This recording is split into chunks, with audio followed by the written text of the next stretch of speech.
Halo Sobat Kontur, kembali lagi di Siniar Kontur. Pada episode kali ini, si Kontur akan mengangkat tema tentang gugatan pencemaran lingkungan oleh PT Rum.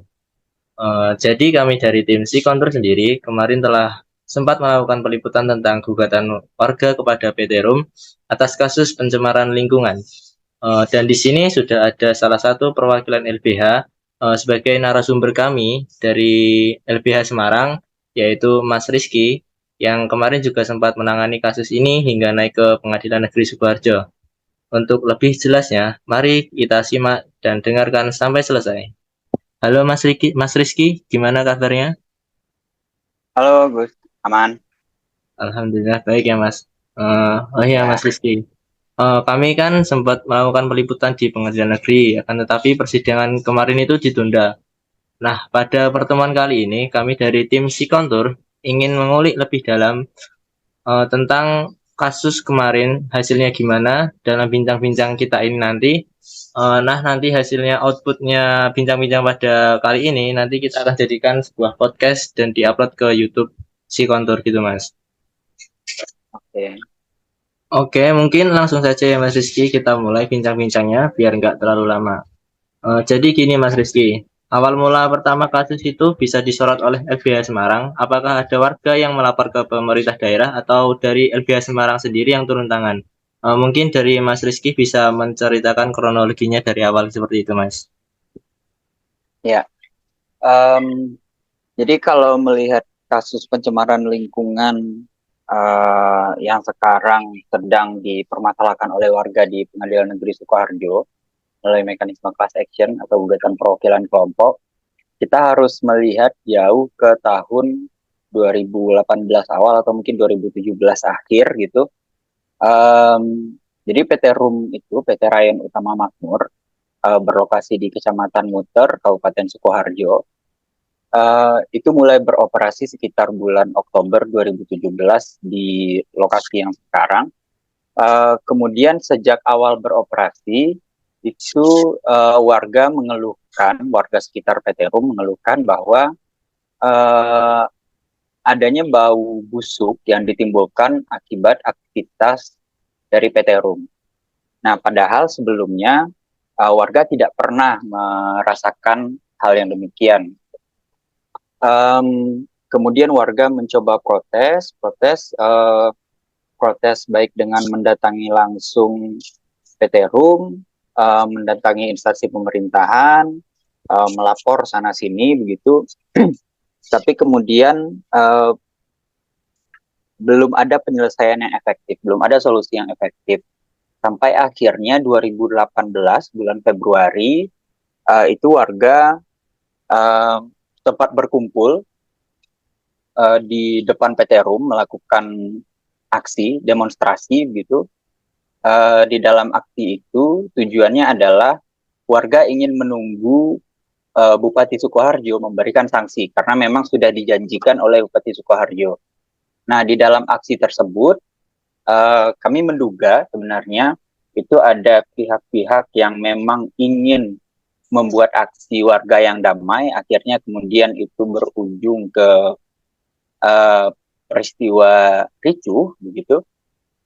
Kemudian salah satu pemicunya itu adalah adanya warga yang kemudian ditarik oleh aparat keamanan. Warga ini seingat saya anak-anak, masih anak di bawah 18 tahun, itu ditarik ke dalam pabrik, lalu mendapat kekerasan, akhirnya beberapa warga terintimidasi gitu. Tujuan warga kan sebenarnya sederhana aja ya, ingin menunggu bupati memberikan sanksi karena memang sudah dijanjikan di tanggal tersebut. Kemudian ada trigger-trigger semacam itu, kemudian warga terpancing emosinya dan waktu itu sempat menggedor-gedor pagar PT RUM dan ada juga yang entah siapa kemudian membakar pos satpam, pos keamanan di PT RUM. Dan kemudian akhirnya pasca peristiwa itu, meskipun di sore harinya, jadi itu kejadiannya siang, meskipun di sore harinya itu, uh, saya lupa sore sekitar jam berapa, itu pokoknya di hari yang sama, setelah kejadian itu Bupati memberikan sanksi, tapi uh, kemudian PT Rum mencoba mempidanakan warga, melaporkan warga secara pidana. Jadi waktu itu ada 4 orang warga sekitar dan 1 mahasiswa yang dikriminalisasi. Nah, di peristiwa kriminalisasi inilah sebenarnya LBH Semarang mulai mendampingi warga. Jadi bagi kami bahwa sebenarnya warga itu tidak berniat apa-apa, warga itu hanya menuntut hak atas lingkungan hidup yang baik dan sehat, tapi kemudian dipidanakan. Gitu. Nah itu prosesnya lama, berjalan persidangannya dari 2018. Seingat saya mulai proses di kepolisian itu bulan Maret awal atau akhir Februari gitu, sampai 2018, sampai kemudian putusan Mahkamah Agungnya itu sekitar pertengahan 2019. Nah, jadi Oh, di situ awal mula sekali LBH Semarang mengetahui kasus PT Rum dan mulai mendampingi.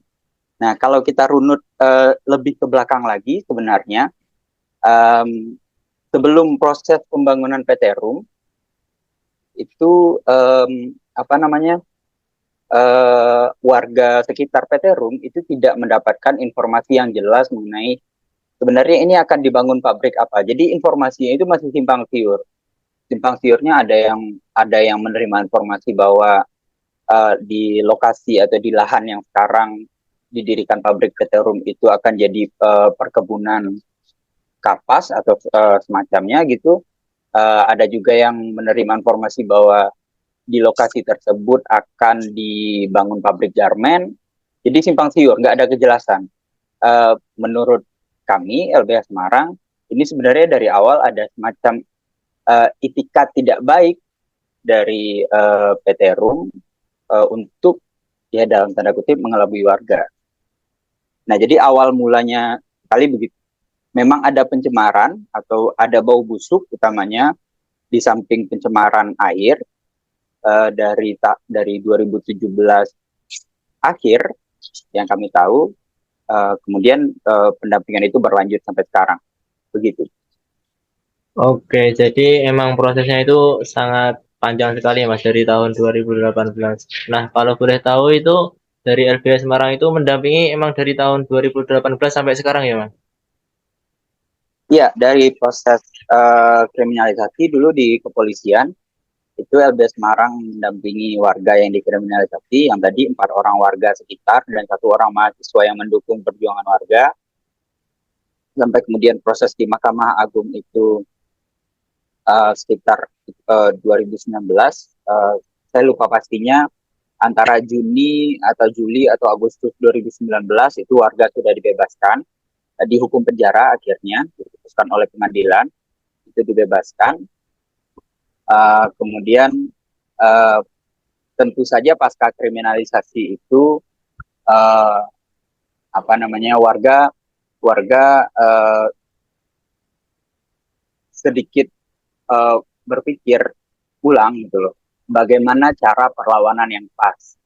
Karena apa? Karena meskipun di bulan Februari 2018 PT Rum sudah mendapatkan sanksi dari bupati, jadi sanksinya itu PT Rum itu harus menghentikan operasional pabriknya selama 18 bulan.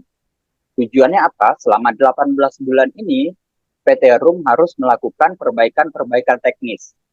Nah, perbaikan teknis ini ditujukan supaya tidak lagi mengganggu warga sekitar. Nah, tapi pada faktanya selama masa berlaku sanksi ini 18 bulan pasca tanggal 20-an Februari 2018, saya lupa tanggal pastinya, itu tetap saja warga itu merasakan dampak yang ditimbulkan oleh PT Rum. Alasan PT Rum ini sedang uji coba produksi dan segala macam, tapi bagi warga ya harusnya selama masa periode sanksi ini warga bisa beraktivitas normal kembali. Cuma memang gangguan-gangguan yang diakibatkan oleh PT Rum itu ternyata masih ada. Jadi memang dari 2017 tadi, sekitar bulan Oktober 2017 sampai kemudian 2019 itu warga masih merasakan, dan pasca warga itu bebas itu perjuangan tidak berhenti, warga tetap melaporkan ke sana sini, tidak hanya di Sukoharjo atau di tingkat Provinsi Jawa Tengah, tapi kemudian sampai juga ke kementerian, ke Komnas, Kementerian Lingkungan Hidup, ke Komnas HAM, ke Komnas Perempuan, banyak sekali lembaga yang termasuk kepolisian, banyak sekali lembaga yang sudah didatangi warga untuk laporan. Namun demikian, uh, tetap saja permasalahannya PT Rum tetap menimbulkan dampak yang mengganggu bagi warga, dan di sisi lain tidak ada mekanisme penyelesaian yang efektif. Nah, oleh karena itu kemudian ya 2020 awal itu kita sempat perjuangan warga sempat sedikit terdistrak oleh pandemi begitu, karena memang ada pembatasan-pembatasan, dan akhirnya kemudian di 2000 dari pertengahan tahun lalu itu LBH Semarang bersama warga mencoba untuk membahas mengenai upaya apa yang bisa dilakukan untuk membuat PT Rum jera gitu. Dan salah satunya adalah dipilih class action yang sekarang diajukan di Pengadilan Negeri Sukoharjo. Nah, bahkan menariknya, jadi sebelum pandemi itu warga sekitar PT Rum itu sudah pakai masker sebenarnya.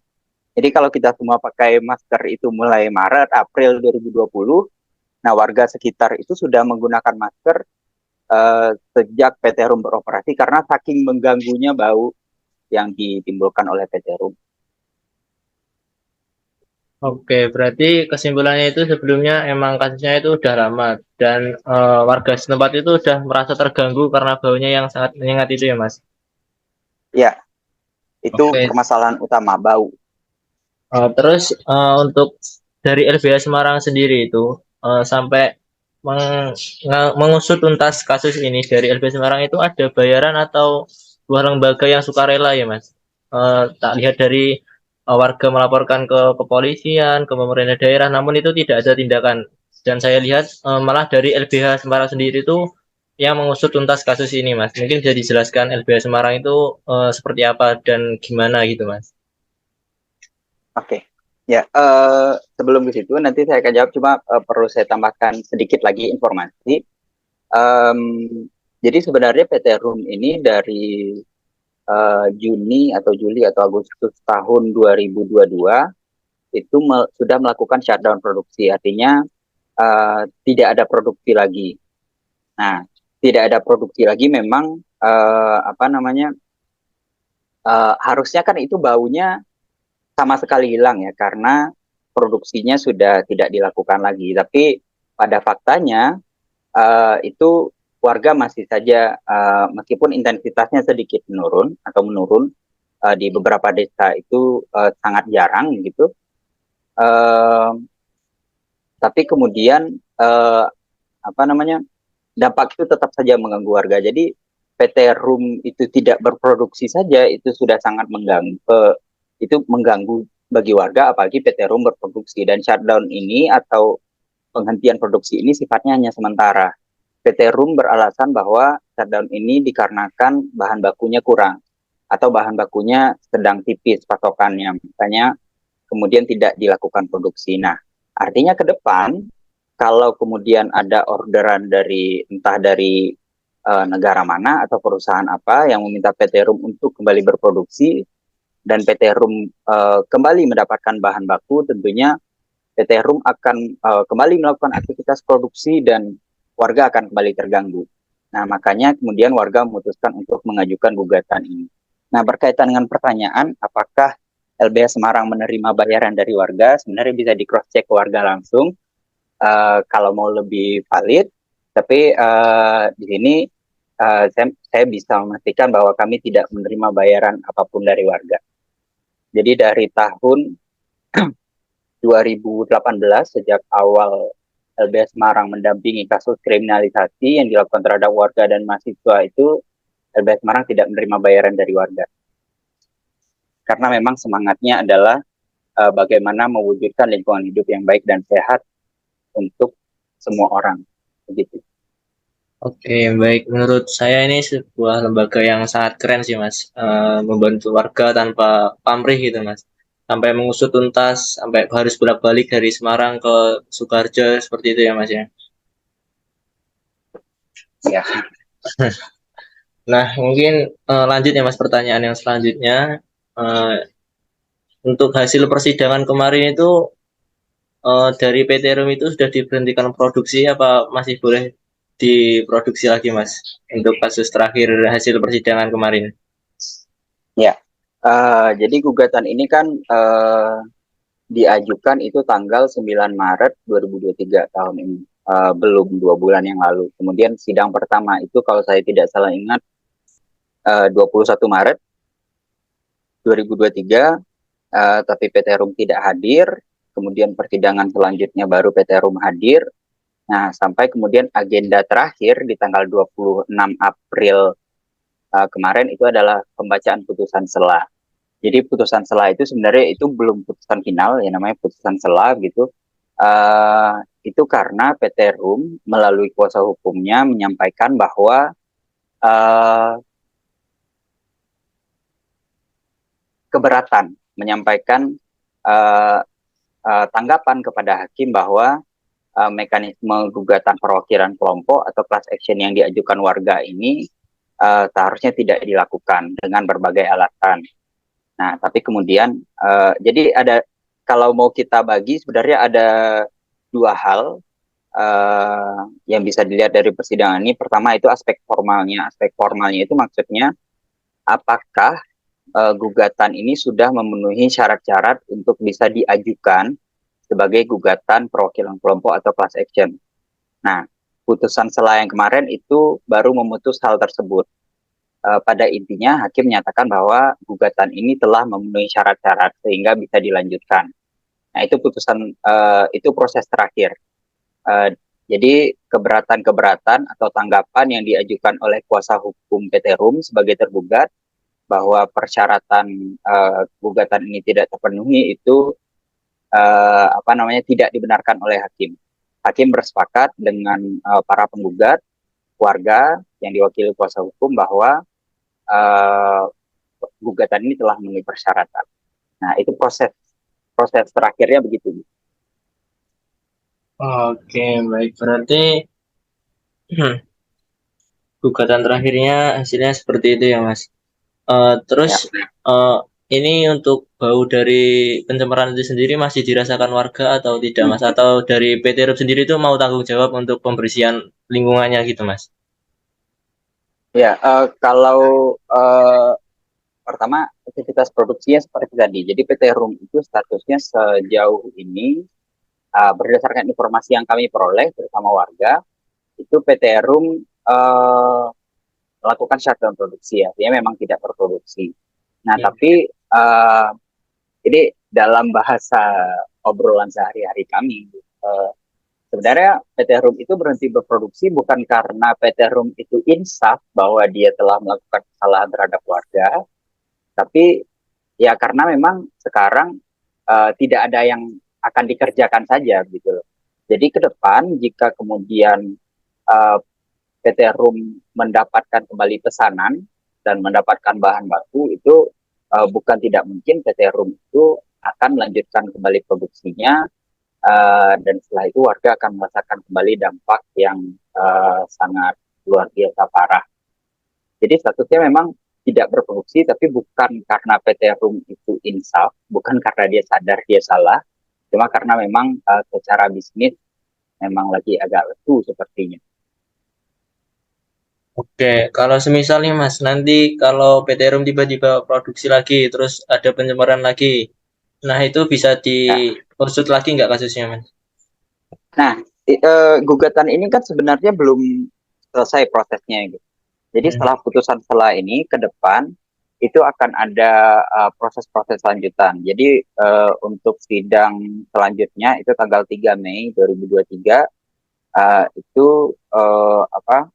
hakim telah meminta para penggugat atau warga untuk mengajukan uh, jadi ada semacam mekanisme kalau gugatan ini dikabulkan nanti proses yang akan berjalan di warga gimana. Jadi dokumen itu akan diajukan itu sekitar diberikan setelah sidang tanggal 3 Mei ini hakim memberikan waktu sampai akhir Mei kalau saya tidak salah ingat, sampai akhir Mei itu untuk menindaklanjuti mekanisme itu, kemudian akan ada mediasi, baru kemudian setelah mediasi, kalau mediasi itu gagal, karena mediasi ini memang sifatnya wajib di pengadilan perdata gitu.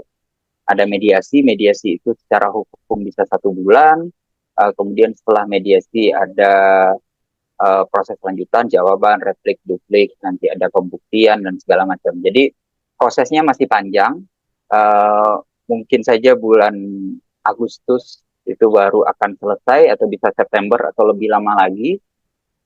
Jadi kalau PT Room kembali berproduksi, kita kembalikan lagi gugatan ini. Karena di gugatan ini, salah satu yang diminta oleh warga untuk diputus oleh hakim adalah agar PT Room itu menghilangkan semua bau busuk yang diakibatkan oleh aktivitas operasional atau aktivitas produksi PT Room.